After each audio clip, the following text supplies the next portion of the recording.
बिस्मिल्लाहिस्समीउल अलीम मिनश्शैतानिर रजीम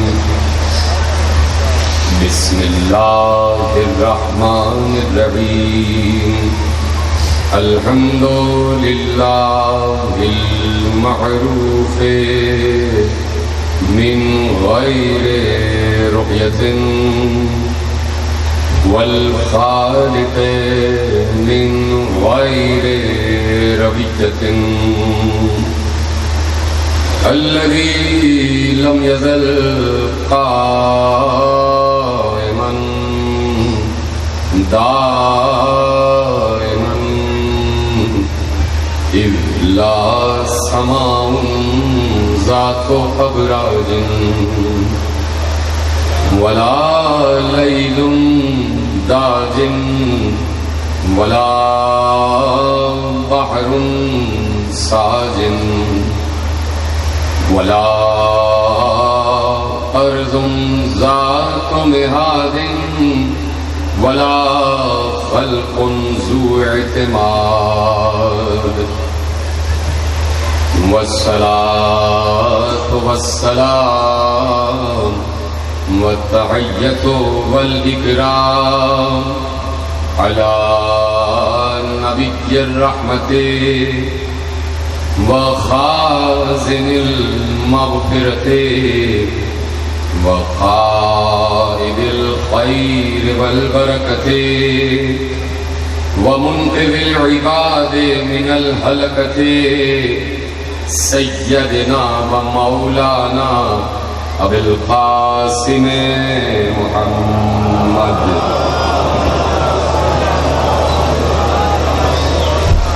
व अहले बैतिहि तय्यबीन अत्ताहिरीन अल-मासूमीन अल-मज़लूमीन अल-मुंतख़बीन अल-मुंतजबीन अल्लज़ीना अज़हबल्लाहु अन्हुमुर रिज्सा व तहरहुम तत्हीरा। तुम अल्लाह की सुन्नत में तब्दीली नहीं पाओगे। तुम कभी अल्लाह की इस्लामत में, जैसे आपने ये आयत का तर्जुमा सुना है और यकीनन मैं ये समझता हूँ कि आप समझ गए कि मेरा मकसद क्या है इस आयत के पढ़ने का, कि अल्लाह कह रहा है कि लन तजिदा लिसुन्नतिल्लाहि तब्दीला। तुम अल्लाह की फितरत में, अल्लाह की आदत में, अल्लाह की सुन्नत में, अल्लाह के आईन में, अल्लाह के कानून में, अल्लाह के उसूल में कभी तब्दीली नहीं पाओगे। ये कुरान कह रहा है, हदीस नहीं कह रही। तो मैं सिर्फ एक जुमला कहूंगा और मेरा यकीन यह है कि इतना ज़हीन मजमा है कि मेरे इस एक ही जुमले से मेरे मकसद तक पहुंच जाएंगे। जब अल्लाह ने कह दिया कि अल्लाह की सुन्नत में तब्दीली नहीं होती तो नहीं होती। अल्लाह की सुन्नत ये रही है कि हर दौर में अपनी तरफ से एक हादी भेजता रहा है। यह है सुन्नत खुदा, यह है सुन्नत खुदा।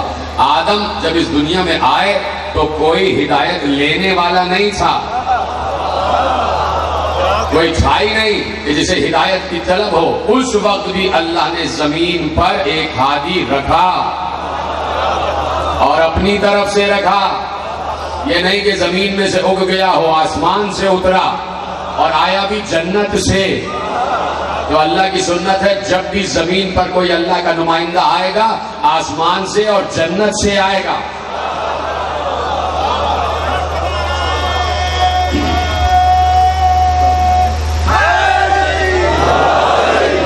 सलावत पढ़े आवाज़ बुलंद मोहम्मद व आले मोहम्मद।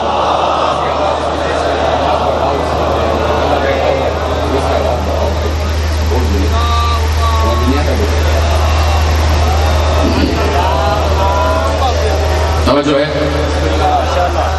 तो अल्लाह कह रहा है कि मेरी फितरत कभी नहीं बदलती, यानी अल्लाह की फितरत नहीं बदलती है। फितरत खुदा है और जिस फितरत पर अल्लाह ने इंसानों को खल्क किया है और इसी फितरत पर अल्लाह ने कायनात का निजाम चलाया हुआ है। ये कैसे हो सकता है कि अल्लाह की फितरत 1400 बरस पहले तक तो रही हो और आज बदल जाए? ये कैसे हो सकता है? आज भी वही अल्लाह की फितरत है और आज भी वही अल्लाह की सुन्नत है। बात सिर्फ यह है कि सोचने का अंदाज बदल गया। जब से ये नारा कहीं से आया है तब से सारे मसाइल पैदा हो गए। कौन सा नारा? कि हमें कुरान काफी है। तो मसाइल पैदा होते चले गए। अगर कुरान को रसूल से और रसूल के बाद वारिसाने इल्म रसूल से आज तक ले रहे हैं तो यकीनन इस बात पर यकीन कामिल होगा कि अल्लाह की फितरत, अल्लाह की सुन्नत आज भी कार फरमा है और ऐसा नुमाइंदा भेजता है जो हर वक्त उससे राब्ते में हो। बड़ा जुमला मैंने कहा है, आपने आसानी से सुना। ऐसा नुमाइंदा कि जो उससे राब्ते में हो और बिला वास्ता राब्ते में हो, कोई वास्ता और वसीला बीच में ना हो। जब चाहे गुफ्तगू हो जाए, जब चाहे मामला तय हो जाए, जब चाहे वहां से अम्र आ जाए। और अम्र का नुज़ूल भी आज तक नहीं रुका है। भाई बात यह है कि मैंने आयत इसीलिए शुरू में पढ़ी है कि आज मेरे पास वक्त बहुत कम है, तेजी से मुझे आगे जाना है, कि अम्र का नुज़ूल भी नहीं रुका है। मैं सिर्फ एक सवाल आलम इस्लाम से मैं और आप मिलकर पूछना चाहते हैं कि क्या सूरह क़द्र, इन्ना अंज़लनाहु फ़ी लैलतिल क़द्र, क्या सूरह क़द्र मंसूख हो गया? मुझे जवाब दिया जाए कि क्या सूरह क़द्र मंसूख हो गया? नहीं, सूरह क़द्र आज तक जारी और सारी है और क़यामत तक जारी और सारी रहेगा। तो जब तक सूरह क़द्र जारी और सारी है, नुज़ूल अम्र भी जारी और सारी रहेगा। अब ये तलाश करो जिस पर अम्र उतर रहा है वो तुम्हारा बनाया हुआ है या उसका बनाया हुआ है? सूरह क़द्र शाहिद है, सूरह क़द्र शाहिद है कि हम नुज़ूल अम्र कर रहे हैं। जब अम्र नाजिल हो रहा है तो ये कब से अम्र नाजिल हो रहा है? जब से इंसान है तब से अम्र नाजिल हो रहा। इसलिए कि अम्र में इंसानों की तकदीरों के फैसले उतरते हैं और जब अम्र में इंसानों की तकदीरों के फैसले उतरते हैं तो हर इंसान हुसूल और वसूल अम्र की सलाहियत नहीं रखता। हर इंसान हुसूल और वसूल अम्र की सलाहियत नहीं रखता, इसलिए कि अम्र किसी इंसान का अम्र नहीं है, खालिक इंसान का अम्र है। खालिक इंसान का अम्र है और अम्र जब उतरेगा तो उलिल अम्र पर उतरेगा। पिछले साल मैंने पूरी गुफ्तगू की है, मेरा साथ दीजिएगा कि अम्र जब उतरेगा तो उलिल अम्र पर उतरेगा। इसलिए अल्लाह ने कहा कि इताअत करो अल्लाह की, मशहूर आयत है ना भाई, इताअत करो रसूल की और इताअत करो उलिल अम्र की। इताअत करो उलिल अम्र की, जो है तो तुम ही में से लेकिन बनाया हमने है। लफ्ज़ मिनकुम से कंफ्यूजन पैदा हो गई कि भाई उलिल अम्र, अल्लाह ने कह दिया उलिल अम्र मिनकुम, तुम ही में से जो उलिल अम्र है उसकी इताअत करो। तो लोगों ने यहाँ ये समझ लिया कि उलिल अम्र भी हम ही चुनेंगे। लोग ये समझे कि उलिल अम्र भी हम बनाएंगे। उलिल अम्र का मतलब होता है अम्र पर औला, अम्र पर मुतसर्रिफ, अम्र का साहिब, अम्र का मालिक, अम्र का मुख्तार मिन जानिब अल्लाह। अल्लाह की तरफ से अम्र का मुख्तार, अल्लाह की तरफ से मालिक अम्र, अल्लाह की तरफ से साहिब अम्र, अल्लाह की तरफ से मुतसर्रिफ अम्र, वो अल्लाह की तरफ से होता है। लेकिन लोगों ने कहा कि भाई हम खुद ही चुन लेंगे और जिसे हम सरबराह मुमलिकत बना लें वो हमारा उलिल अम्र होगा। सन 87 में एक उलिल अम्र जहाज में उनके साथ एक हादसा पेश आया। दावा ये था कि वो उलिल अम्र है, वो उलिल अम्र थे। उनको खुद ये नहीं पता था कि जिस जहाज में मैं आम की पेटियां लेकर जा रहा हूं उन आम की पेटियों में आम नहीं है। जो है तो जब उलिल अम्र को खुद अपने बारे में ना पता हो तो इंसानों के बारे में क्या पता होगा? जो है ना, मेरे साथ है सब। तो अब इसलिए अल्लाह की सुन्नत और फितरत यह है कि किसी दौर में भी दुनिया को अपने नुमाइंदे से खाली नहीं रखता। और नुमाइंदा भी वो कैसा नुमाइंदा, उस नुमाइंदे का तारुफ रसूल ने कराया। हर दौर में अल्लाह की तरफ से आने वाले नुमाइंदे का तारुफ रसूल ने कराया। एक बच्चा है जिसका नाम है हसन, वो रसूल की गोद में है और जब रसूल उसे गोद में लेकर आ रहे हैं तो बातें करते हुए आ रहे हैं, चंद दिन के बच्चों से बातें करते हुए आ रहे हैं। किसी ने पूछा ये तो छोटा सा बच्चा है, इससे रसूल क्या बातें कर रहा है? तो रसूल ने इस रिवायत को इब्ने हजर अस्कलानी ने लिखा है शरह बुखारी से रिवायत इब्ने हजर अस्कलानी की पढ़ रहा हूँ कि जहाँ पैगंबर ने एक हदीस महफूज करवाई कि हसन मुश्तबा रसूल के साथ, और किसी ने कोई सवाल कर लिया हसन के मुताल्लिक, तो अब पैगंबर ने कहा तुम क्या जानो हसन कौन है?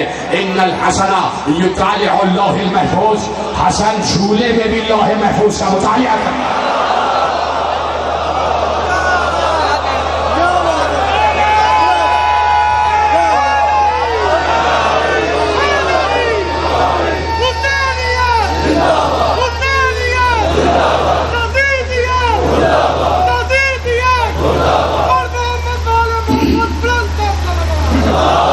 जो है सभी तरफ है। इन्नल हसना युतालिउल लौहिल महफूज, हसन झूले में भी हो तो लौहे महफूज पढ़ रहा होता है।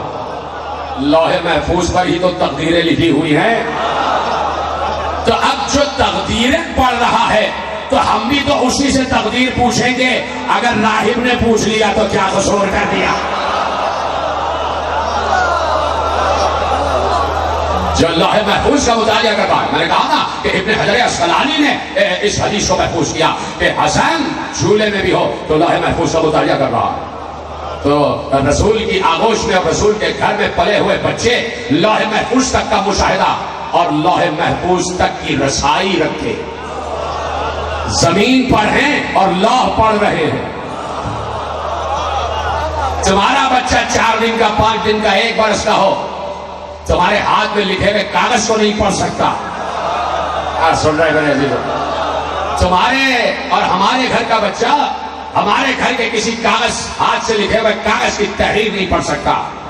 और हसन मुश्तबा रसूल का पला हुआ नवासा वो रसूल की आगोश में लौहे महफूज पढ़ रहा है। तो जब मेरे और तुम्हारे बच्चे बराबर नहीं हो सकते तो मैं और रसूल कैसे बराबर हो सकते हैं? जब हमारे और रसूल के घर के बच्चे एक जैसे नहीं हो सकते तो आज का कोई बड़े से बड़ा आलिम रसूल जैसा कैसे हो जाएगा? तो कहीं ना कहीं इख्तिसास है, कहीं ना कहीं खुसूसियत है, कहीं ना कहीं इस्तिस्ना है, कहीं ना कहीं एक्सेप्शन है। और वो इस्तिस्ना, वो खुसूसियत अल्लाह कायम करता। मेरे एक जुमले को महफूज किया करें। मेरा जुमला जाया करने के लिए नहीं होता। एक जुमला, एक थीसिस है, वो एक्सेप्शन, वो इस्तिस्ना अल्लाह कायम करता। अल्लाह का नुमाइंदा आम इंसानों से अलग होता है। अरे मैं आम इंसानों की बात तो बहुत दूर की बात है, मैं सिर्फ एक सवाल करूंगा, बच्चे के पास भी उसका जवाब मौजूद है। हजरत आदम का बेटा था काबिल, हाबिल भी था, काबिल भी था। काबिल ने हाबिल को कत्ल किया, ठीक है, हजरत आदम का बेटा था।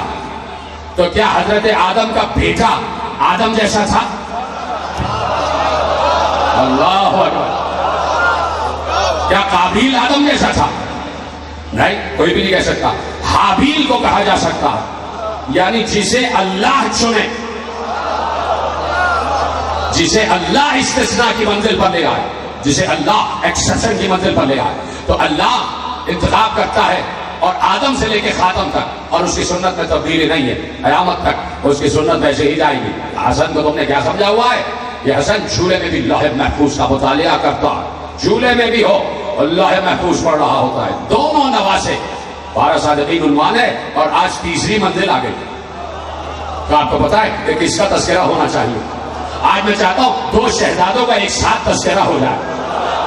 राजी है सब मेरे साथ है, आगे पीछे दाएं बाएं सब मेरे साथ है। तीसरी मंजिल 12 सादिकीन, और मैं तेजी से मंजिलें तय करना चाहता हूं, इसलिए कि कुल 9 तकरीरें मेरे पास हैं और 12 का तस्करा। इसलिए मेरा साथ देते रहना आखिरी आदमी तक, दाएं बाएं आगे पीछे सब बताते रहना कि जुमले पहुंच रहे हैं। तो आज चाहता हूं कि 2 शहजादों का एक साथ तस्करा हो जाए, इसलिए कि जब भी नबी ने तस्करा किया है दोनों का तो साथ ही किया है। इसलिए कि जब भी बाहर आए हैं दोनों को या तो कांधे पे बिठा के आए हैं या आगोश में लेकर आए हैं।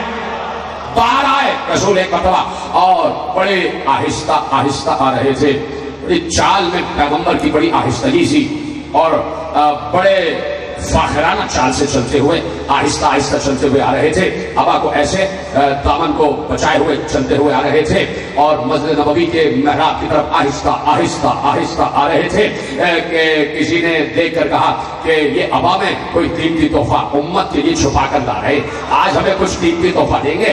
तो तोहफे के इंतजार में असहाब रहा करते थे कि पैगंबर कुछ ना कुछ हमें दे के जाए। और कल मैं कह चुका कि इस्लाम ने भी यही कहा कि जो रसूल दे वो ले लो, इधर है सलामत है, जो रसूल थे वो ले लो, जिससे रोके उससे रुक जाओ। सबने कहा, हजरत अबू हुरैरा रजी अल्लाह ने कहा कि पैगंबर आ रहे, तो कहा कि भाई कोई कीमती तोहफा हमारे लिए ला रहे हैं। तो सब इंतजार में थे कि रसूल आएंगे और कीमती तोहफा देंगे। एक बार पैगंबर ने अबा का दामन हटाया, एक तरफ से हसन निकले, एक तरफ से हुसैन निकले, कहा ये है उम्मत के लिए कीमती तोहफे।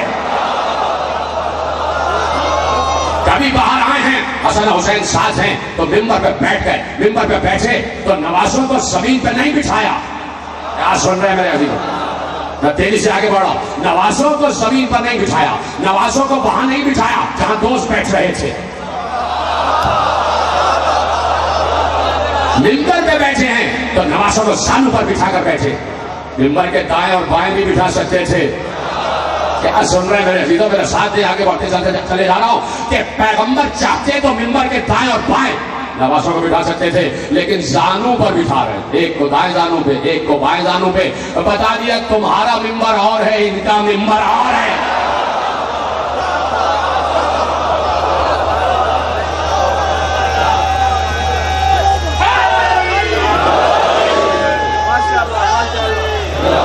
तो जो है तुम्हारा मिंबर और इनका मिंबर और, कभी इनका मिंबर जानू रसूल हो जाता है, कभी इनका मिंबर दोष रिसालत हो जाता।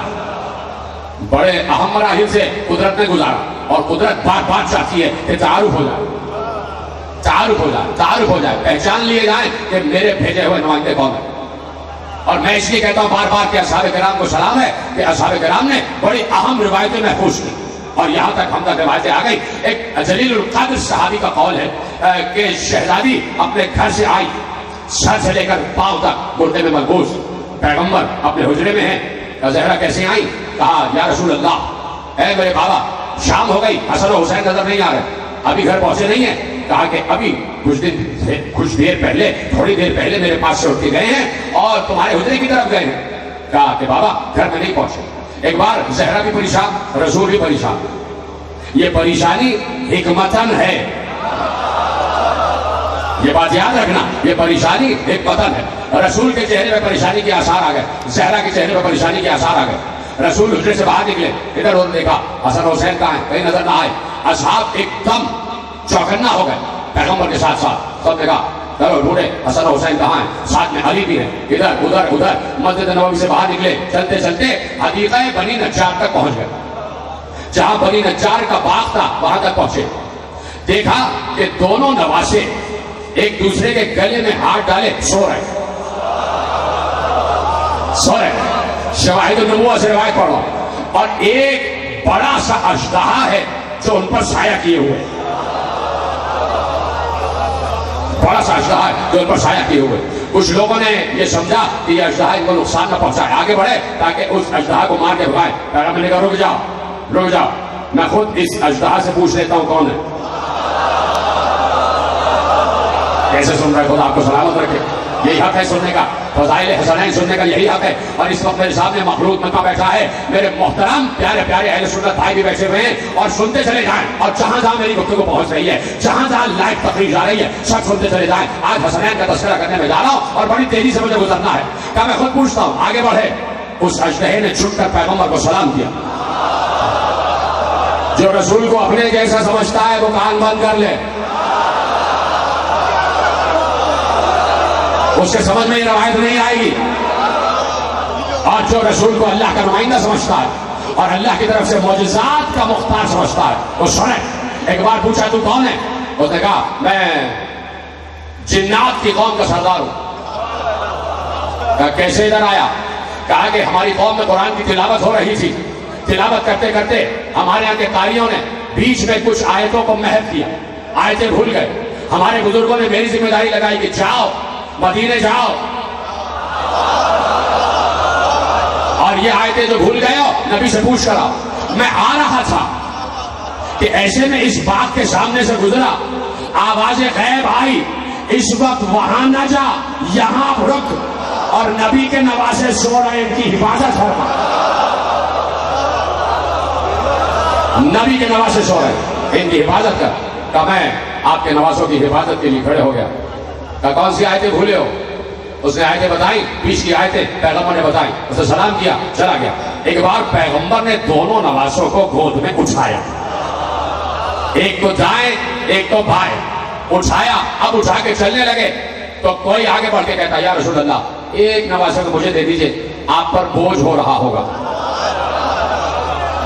कहा कि क्या कभी अपने वजूद का भी बोझ होता है?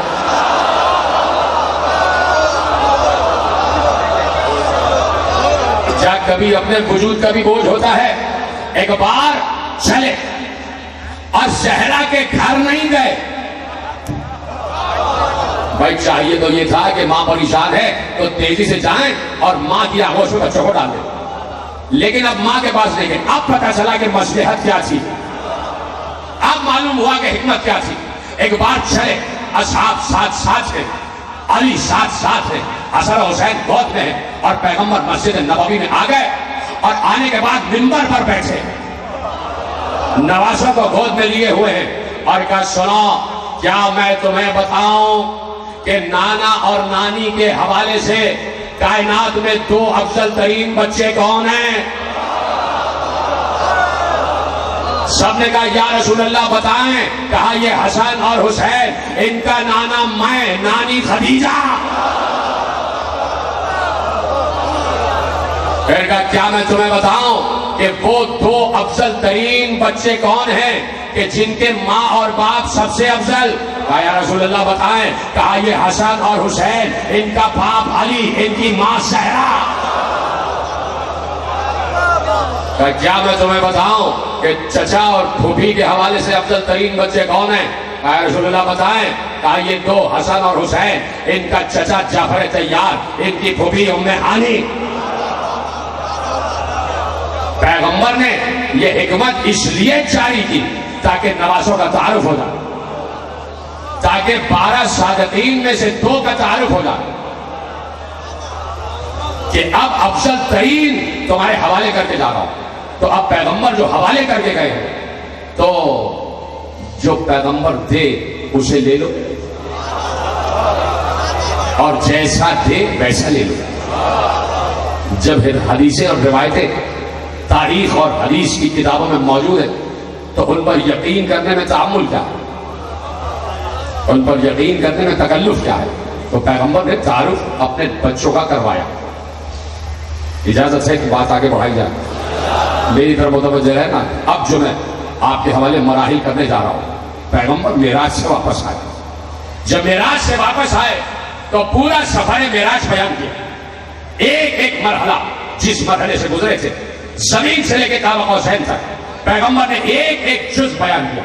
जमीनों पर क्या देखा, खलाओं में क्या देखा, फजाओं में क्या देखा, 7 आसमानों में क्या देखा, किस किस से मुलाकात हुई, किस किस से मुसाफिहा किया, किस किस से मुआनका किया, किस किस की जमात की इमामत करवाई, कहां तक पहुंचा। जन्नतों को देखा, तज़राए जन्नत को देखा, सिदरा को देखा, टूबा को देखा, मलाइका से मुलाकात हुई, फरिश्तों से मुलाकात हुई, अंबिया से मुलाकात हुई, सालिहीन से मुलाकात हुई, शुहदा से मुलाकात हुई, यहां तक कि सिदरा से मैं आगे बढ़ा और उस मौके पर पहुंचा कि जहां या तो अल्लाह था या मैं था। मैंने अर्श को देखा, मैंने लौह को देखा, मैंने कलम को देखा, मैंने कुर्सी को देखा। सब बयान कर रहे थे और एक बार बयान करते करते मेरे साथ रहना और तुम्हें कसम है तुम्हारी जानों की कि जैसे जुमला पहुंच जाए तो मुझे बताना जरूर। एक बार जब अर्श का तस्करा कर रहे थे कि मैं अर्श पर पहुंचा तो मुस्कुराते हुए कहा कि मैंने अर्श पर एक तहरीर लिखी हुई देखी। कोई है मेरे साथ? पैगंबर ने कहा मैंने अर्श पर एक तहरीर लिखी हुई देखी। सबने कहा या रसूल अल्लाह क्या तहरीर लिखी हुई देखी? पैगंबर ने कहा अर्श पर दाएं तरफ लिखा हुआ था इन्नल हुसैन मिसबाहुल हुदा व सफीनतुन नजात।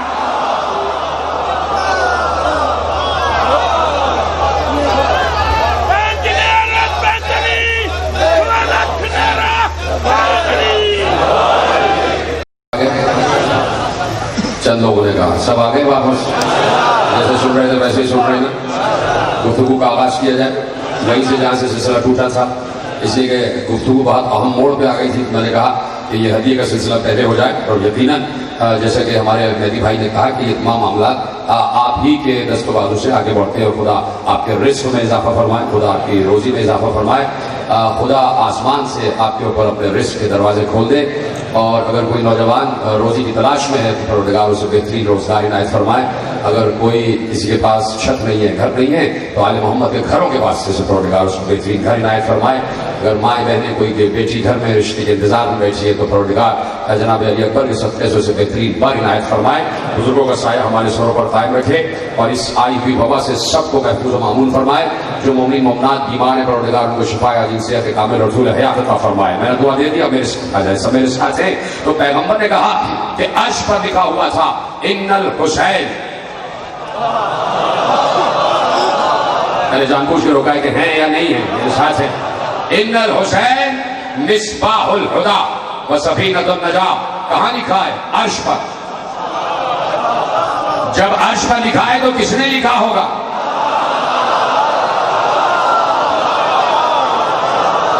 जिधर रहे सलामत रहे, ये आखिरी आदमी तक भी हाथ उठना चाहिए। अर्श पर है, लिखा है, तो किसने लिखा है? इसलिए कि कुरान कह रहा है रफीउद दरजात जुल अर्श, अल्लाह अर्श वाला है।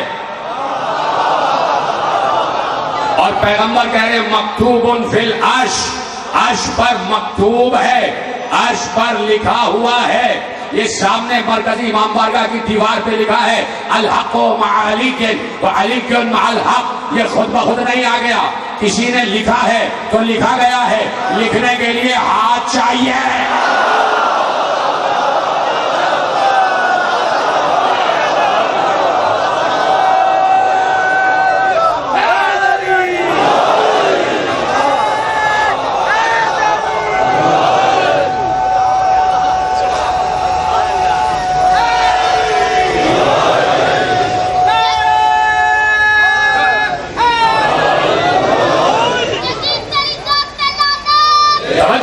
लिखने के लिए हाथ चाहिए, लिखने के लिए कलम, कलम के लिए हाथ। अब ये अल्लाह ही से पूछना,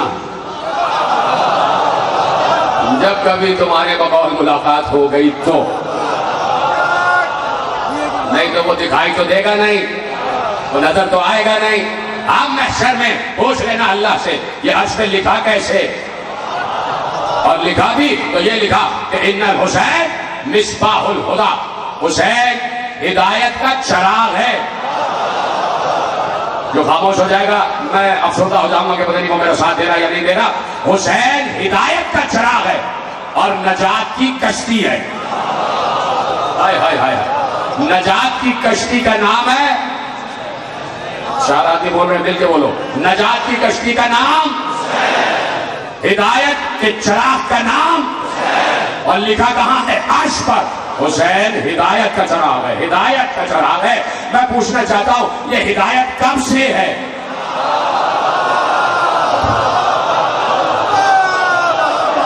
कब से ये सिलसिला है हिदायत का? क्या ये उस वक्त की बात है कि जब नबी इस दुनिया में आ गए और हिदायत शुरू कर दी?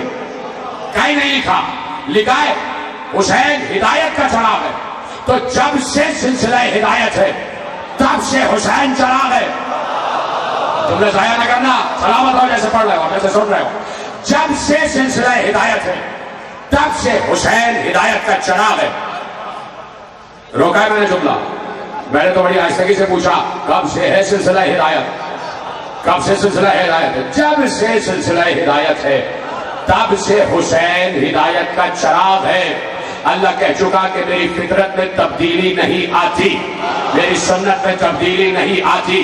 जमीन बनी तो पहला हादी अल्लाह ने आदम को बनाकर भेजा, तो आदम अगर हिदायत लेकर आया है तो हिदायत का चराग उस वक्त भी हुसैन।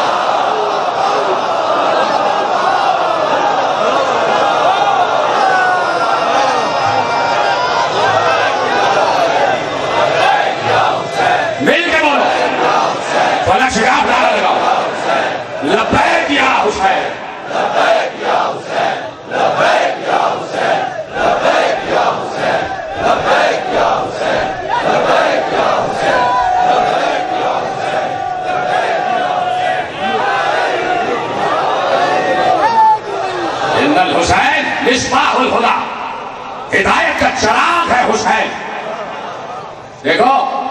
की रोशनी, चराग की रोशनी जरूरी है कि जब अंधेरा हो तो चराग चले। जहां कहीं हिदायत की रोशनी नजर आ रही है वो हुसैन की रोशनी है। रसूल कह रहा है, अल्लाह का रसूल कह रहा है, और मकतूबुन फिल अर्श पर लिखा हुआ है कि हुसैन हिदायत का चराग है। तो आदम सिलसिला हिदायत का पहला हादी, उस वक्त भी हिदायत का चराग हुसैन। आदम के बाद नूह, जिन पे जाना, नूह के दौर में भी हिदायत का चराग हुसैन, इब्राहिम के दौर में भी हिदायत का चराग हुसैन। मेरे साथ साथ आगे चले जाओ, और तुम तो जान रहे हो मैं कहां तक आने वाला हूं। जब जान रहे हो तो बोलते रहो ना। नूह के दौर में भी हिदायत का चराग हुसैन, इब्राहिम के दौर में भी हिदायत का चराग हुसैन, मूसा के दौर में भी हिदायत का चराग हुसैन, ईसा के दौर में भी हिदायत का चराग हुसैन। तो अल्लाह की फितरत में तब्दीली नहीं होगी। मुस्तफा के दौर में भी हिदायत का चराग।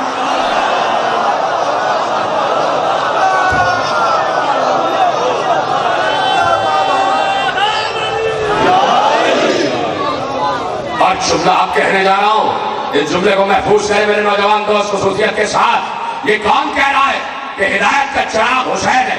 ये रसूल कह रहा है। कौन रसूल? जिसे अल्लाह ने चमकता हुआ सूरज कहा है। सिराजम मुनीरा, रसूल जैसा सूरज कह रहा है कि हुसैन हिदायत का चराग है। जब सूरज किसी चराग की तारीफ करे, हाय हाय हाय, इतना बड़ा जुमला मैंने आपके हवाले। जब सूरज किसी चिराग की तारीफ करे, इसका मतलब है कि चिराग की रोशनी सूरज की रोशनी का बराबरी कर रही है। हाय हाय हाय, चिराग की रोशनी सूरज की रोशनी बराबरी कर रही है, बराबर है रोशनी। तभी तो सूरज कह रहा है कि चिराग तो ये है। सूरज कह रहा है कि हिदायत के सिलसिले में रोशनी इस चिराग से है, जिस चिराग का नाम हुसैन है, जिस चिराग का नाम हुसैन है। जुमला तो कहने जा रहा हूं, किसी से निस्बत दी, चिराग से। इतना सादा और आसान जुमला कि बाशऊर बच्चा जो यहां बैठा है ना, वो भी इस बात पे बोलेगा जरूर। चिराग, हुसैन हिदायत का चिराग। चिराग अंधेरे में जलाया जाता, जब अंधेरा हो तो चिराग की जरूरत होगी। अंधेरा हो गया, लाओ भाई चिराग लाओ, और चिराग आ गया। अब जुमला है, क्या कोई बाशऊर आदमी ऐसा करता है कि चिराग जल के आ जाए अंधेरे कमरे में और चिराग को तख्त के नीचे रख दिया जाए?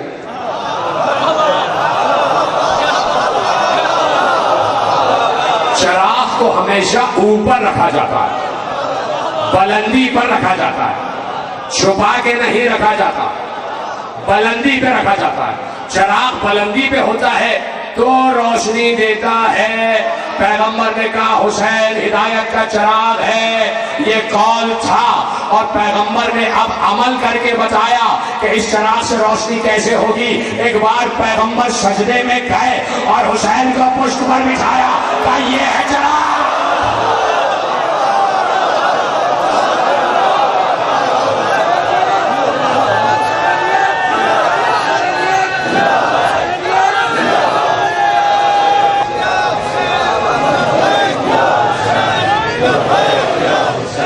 जुमले में नौजवान दोस्तों तक, मिसबाहुल हुदा हिदायत का चिराग, चिराग बुलंदी पर रखा जाता है ताकि रोशनी चारों तरफ फैल जाए। तो पैगंबर ने भी मिंबर की बुलंदी पे हुसैन को ना रखा, मस्जिद नबवी की छत पर ना रखा, अपनी पुश्त पे रखा और बता दिया कि मैं आलमीन की रहमत हूं, और आलमीन की रहमत की बुलंदी पर हुसैन का चिराग जल रहा है।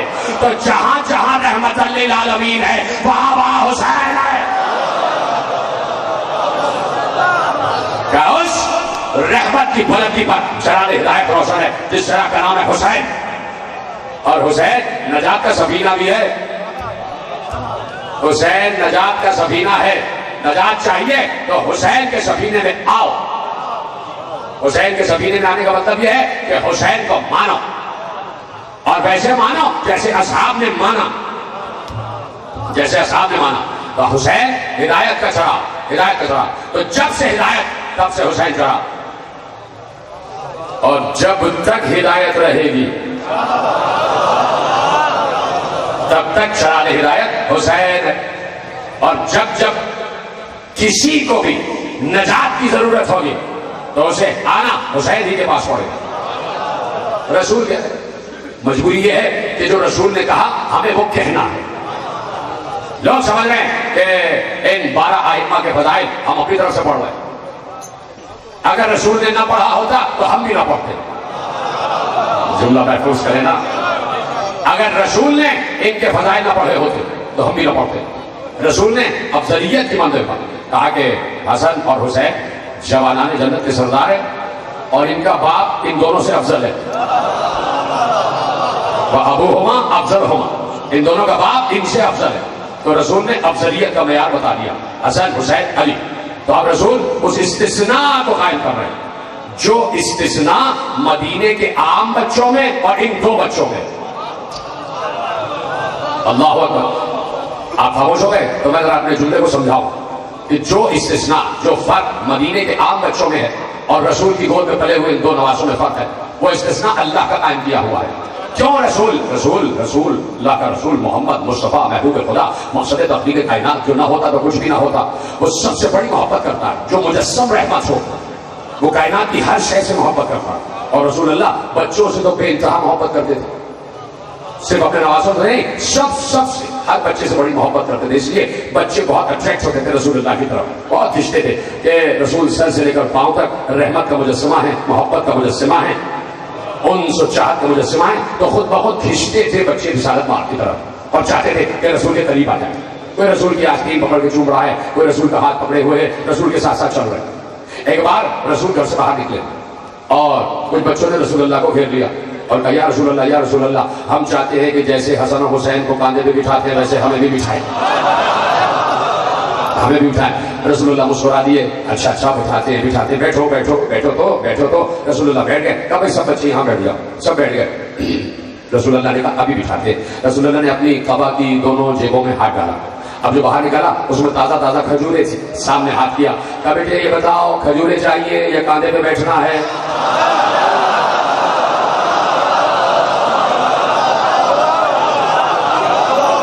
खजूरें चाहिए, कांधे पे बैठना है। बच्चों ने 1 2 3 4 जिसके हित में जितनी आई बच्चों ने खजूरें ली और खा के चले गए। रसूल को सलाम करके रसूल हाथ झाड़ के खड़े हो गए, मुस्कुराते हुए आगे बढ़ गए, मुस्कुराते हुए पैगाम दे दिया कि जिन बच्चों को खजूर और मेरे दोष का फर्क न मालूम हो,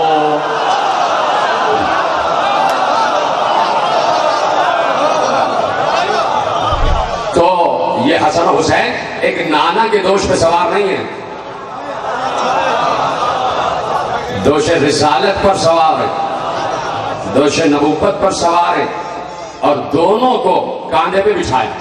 ईद के दिन बाहर आए, एक को दाएं कांधे पर, एक को बाएं कांधे पर, एक को दाएं एक को बाएं, और कहा कि हसन तुम मेरी ये जुल्फ पकड़ लो और तुम मेरी बाएं जुल्फ पकड़ लो। हुसैन, हसन ने दाएं जुल्फ पकड़ी, हुसैन ने बाएं जुल्फ पकड़ी और कहा कि जिधर मुड़ना हो इशारा कर देना, हम वहीं मुड़ जाएंगे।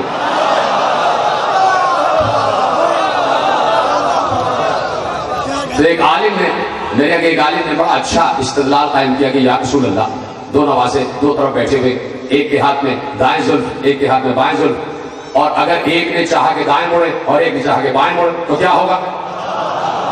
तो उन्होंने कहा कि रसूल यही जवाब देंगे कि ऐसे नवासों को बिठाया ही नहीं है कि जो हम मिजाज ना हो।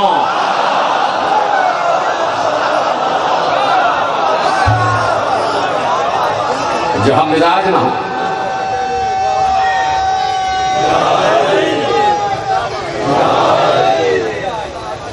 आ गया शब ईद आ गई और बच्चों के कपड़े आ गए आसमान से, इसलिए कि सिद्दीका मां ने कहा था, रवायत सुनी थी इसलिए रवायत पे रुका नहीं हूं। सुबह हुई, रिजवान जन्नत दर्शी बन के आ गया, अना खय्यातुल हसनैन, जन्नत से जोड़े लाया, जन्नत से लिबास आ गया, लिबास सफेद रंग का।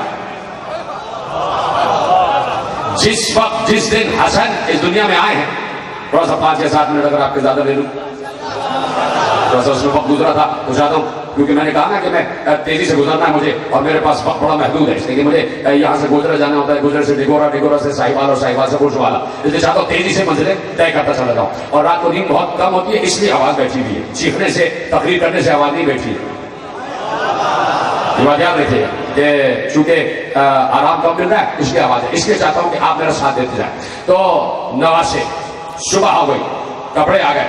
जिस दिन हसन इस दुनिया में आए थे तो अस्मा बिन्ते उमैस हसन मुश्तबा को जर्द कपड़े में लपेट के लाए, जर्द कपड़े में लपेट के लाए। रसूलुल्लाह ने जैसे ही देखा जर्द कपड़े में, रसूलुल्लाह के चेहरे पर इसमें हिलाव आ गया, जलाल के आसार आ गए कि कहा कि भाई अस्मा ये जर्द कपड़े में क्यों लपेट कर लाई, सफेद कपड़े में लपेट कर लाओ,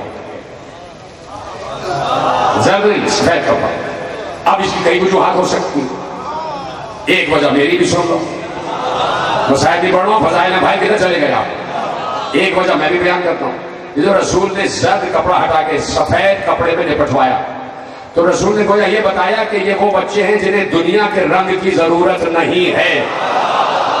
हाय हाय हाय हाय हाय, ये अल्लाह के रंग में रंगे हुए बच्चे हैं। सिबगत अल्लाह वमन अहसन मिन अल्लाह सिबगा, रंगों में रंग तो अल्लाह का रंग है, कुरान की आयत है, रंगों में रंग तो बेहतरीन रंग अल्लाह का रंग है। तो जो बच्चे अल्लाह के रंग में रंगे हुए हों उन्हें दुनिया के किसी रंग की जरूरत नहीं है, ये दुनिया को अपने रंग में रंगने आए हैं।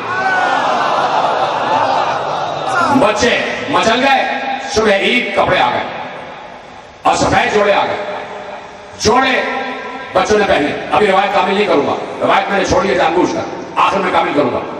बच्चों ने जोड़े पहन लिए, जोड़े पहने तो रसूल खुश हो गए। रसूल खुश हुए तो कहा चलो बच्चों ईदगाह को चलो। तो बच्चों ने एक अजीब बात है और उसे मीर अनीस ने बयान किया। और यह था रोजे ईद जो वो 14वीं का माह,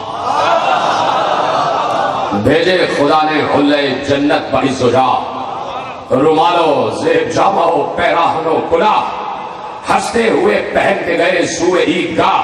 रस्ते से फिर के आए मोहम्मद के सामने, गर्दन झुका के बैठ गए जद के सामने, पहन के गए ईदगाह की तरफ और वापस आके बैठ गए।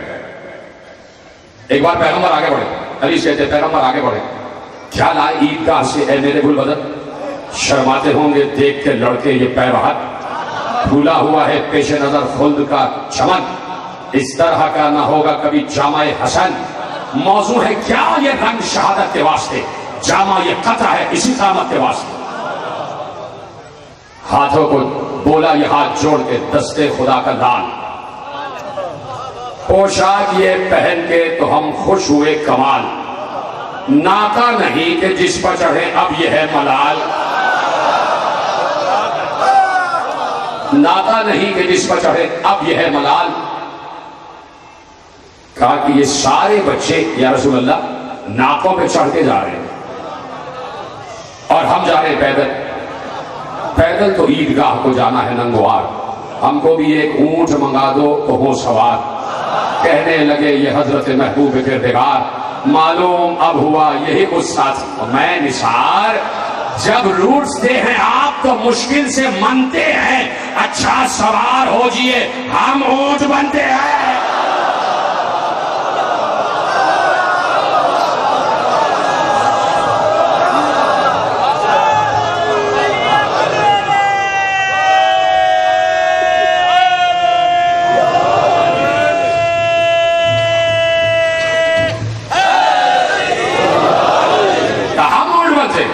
रसूल सवारी बन गए बच्चों की।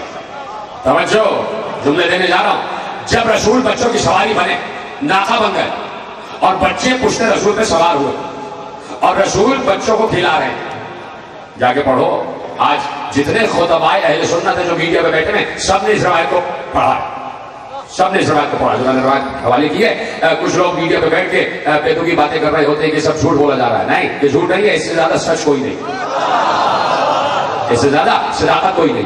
तो रसूल नाका बन गए, दोनों नवासे सवार हैं और रसूल लेके चल रहे, शहर में घूम रहे। बच्चों खुश हो गए, नाका बन गया मैं। कहा या रसूल अल्लाह, ना ना नाका तो आप बन गए, ये बच्चे जिन नाकों पे सवार है उनका नाका बोलता भी है, उनका नाका बोलता भी है। अब रसूल ने बोलना शुरू किया, आफो आफो आफो। क्या सुन रहे हैं? आफो आफो आफो। 70 मरतबा आफो आफो आफो कहा था। एक बात कुदरत ने जलाल के आलम में कहा, जिब्राइल जल्दी जाओ रसूल के पास और कहो अगर आप आफो कहा तो खुदा जहन्नम की आग को बुझा देगा।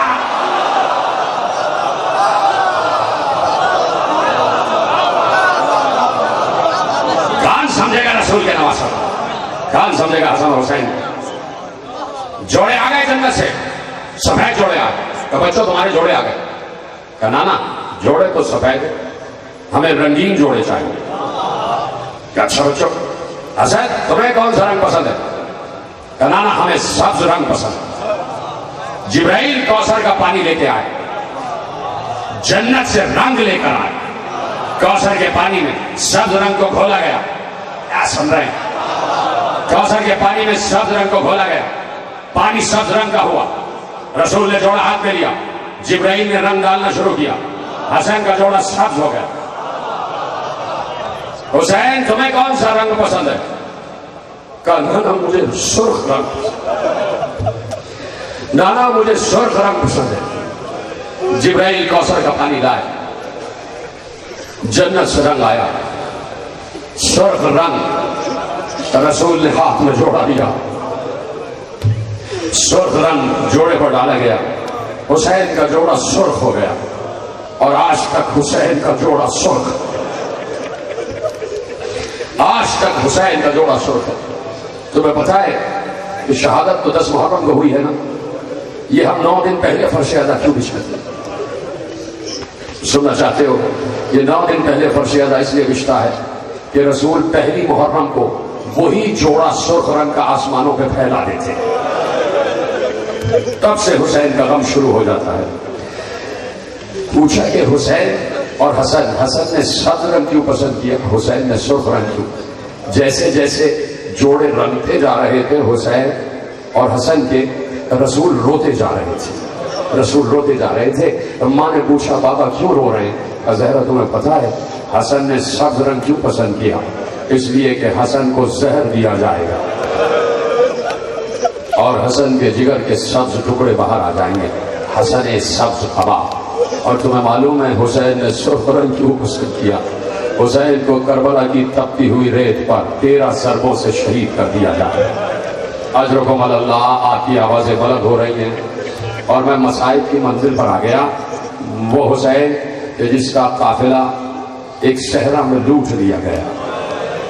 लूट लेने वाले ईसाई और यहूदी नहीं थे। हुसैन के काफिले को 72 लोगों को कत्ल करने वाले, शहीद करने वाले यहूदी, ईसाई और बुत परस्त नहीं थे।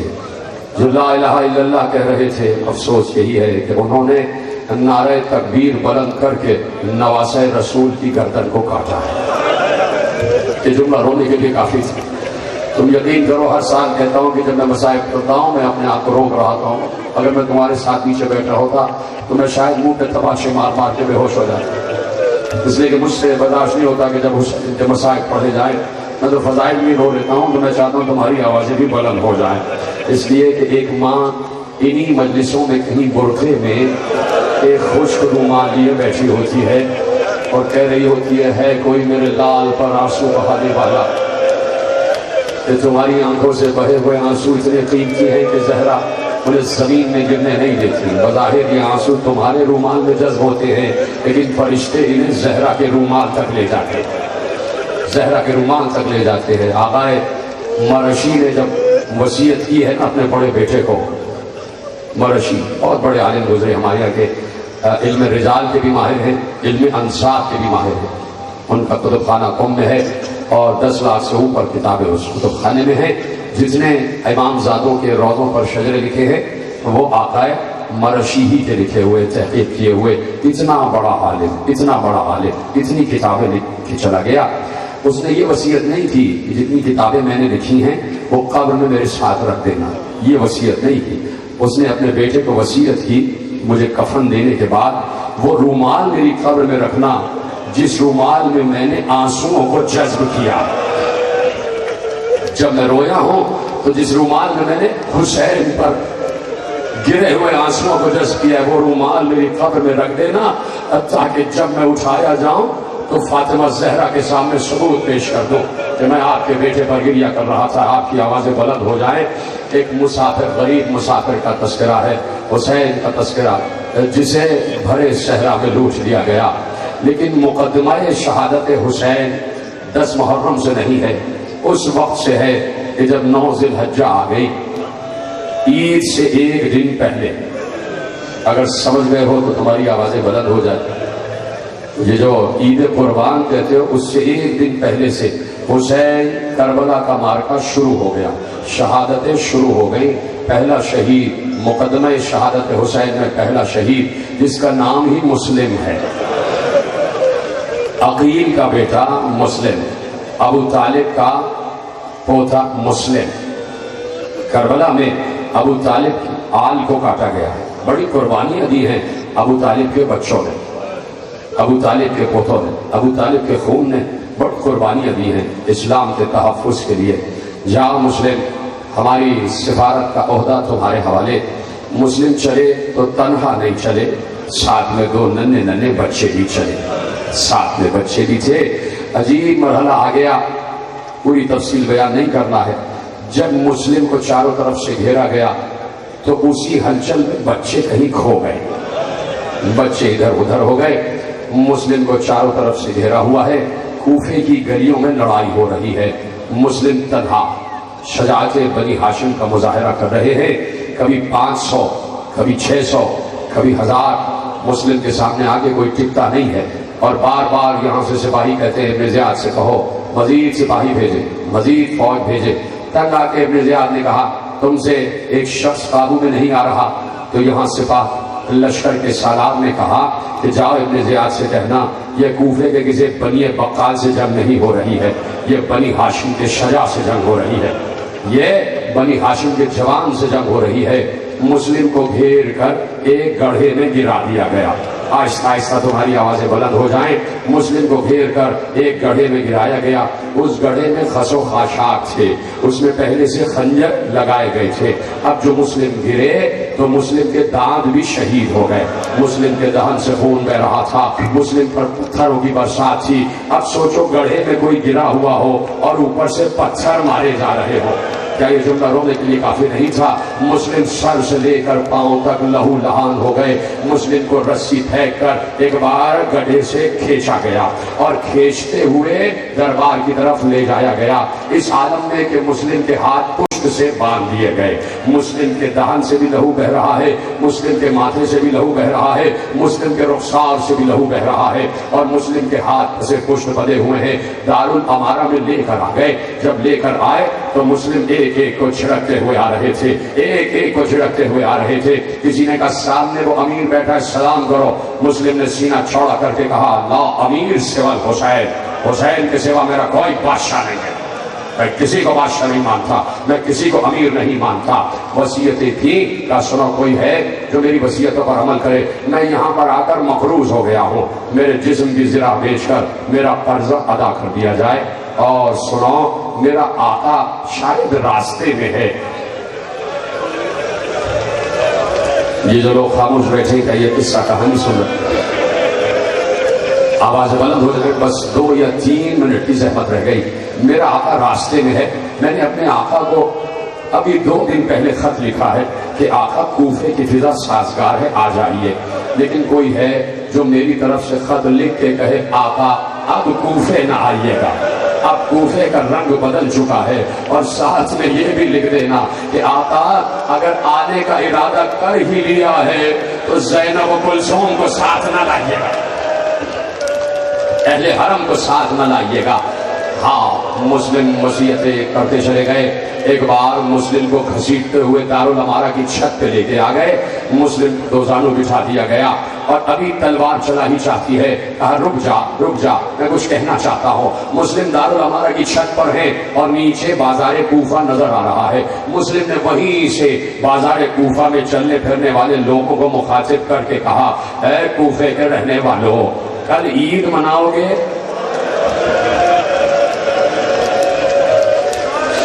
कल ईद मनाओगे? तुम बाजार में खरीदारी कर रहे हो, जानवर खरीद रहे हो, मैं तुम्हारी गोद में छोटे छोटे बच्चे भी देख रहा हूँ। उस दिन ने कहा खुदा तुम्हारे बच्चों को सलामत रखे, मेरे भी 2 बच्चे राह में कहीं खो गए हैं, अगर मिल जाएं तो उन्हें मदीने की राह बता देना, उन्हें मदीने की राह बता देना। अब आलम यह है कि हुसैन मंजिल ज़वाला पर हैं, हुसैन ने कयाम किया हुआ है, खेमागाह एक तरफ लगी हुई है, चंद लम्हात रह गए, चंद दिन रह गए हुसैन को करबला पहुंचने में, 16 मंजिल दूर है, मंजिल ज़वाला पर हुसैन बैठे हुए हैं, कुर्सी हुसैन की लगी हुई है, हुसैन के सर पर छतरी का साया है, अब्बास और अली अकबर दाएं बाएं हुसैन के बैठे हुए हैं। अचानक हुसैन खड़े होकर कहते हैं वालेकुम सलाम या अखी मुस्लिम। बस खत्म हो गई तकरीर, तुम्हारी आवाज बुलंद हो जाए, तुम्हें चादर ज़हरा का वास्ता, अपने सीने पे हाथ मारो, आगे तुम्हें कहने जा रहा हूं। एक बार हुसैन खड़े हुए, कूफे की तरफ रुख करके कहा वालेकुम सलाम या अखी मुस्लिम, है मेरे भाई मुस्लिम, तुझ पर भी हुसैन का सलाम। अब्बास ने एकदम सुन के कहा आका किसको जवाब सलाम दिया, किसको जवाब सलाम दिया? कहा अब्बास जरा एक तरफ आ जाओ, एक तरफ आ जाओ, इसलिए कि ज़ैनब का खैमा करीब है, रुकैया का खैमा करीब है। अब्बास को एक तरफ ले गए, कहा अब्बास मुस्लिम दारुल अमारा की छत पर है, मुस्लिम की गर्दन कटा ही चाहती है, मुस्लिम की गर्दन कटा ही चाहती है। कहा था क्या दिखा सकते हैं कि मुस्लिम के साथ क्या हो रहा है? अब्बास का बहनोई है मुस्लिम, अब्बास का बहनोई है मुस्लिम। कहा दिखा सकते हैं कि मुस्लिम के साथ क्या हो रहा है? कहा अब्बास मेरी 2 उंगलियों के दरमियान देखो। अब जो अब्बास ने देखा तड़प गए, देखा दारुल अमारा की छत है, मुस्लिम है और जल्लाद की तलवार चला ही चाहती है। एक बार अब्बास ने कहा आका आका आप उलिल अम्र है, क्या यह हो सकता है कि मोजज़े से मुझे कूफा भेज दे, मौजूदे से मुझे कूफा भेज दे। हुसैन ने रोते हुए कहा अब्बास क्या बर्दाश्त नहीं हो रहा, क्या मुस्लिम की मदद करोगे जाके, क्या नुसरत करोगे? कहा नहीं आका नुसरत नहीं। कहा फिर क्यों जाना चाहते हो? कहा आका मुस्लिम बुलंदी पर है, गर्दन कट के नीचे गिरेगी, मैं चाहता हूं गर्दन को गोद में ले लो। हुसैन ने कहा अब्बास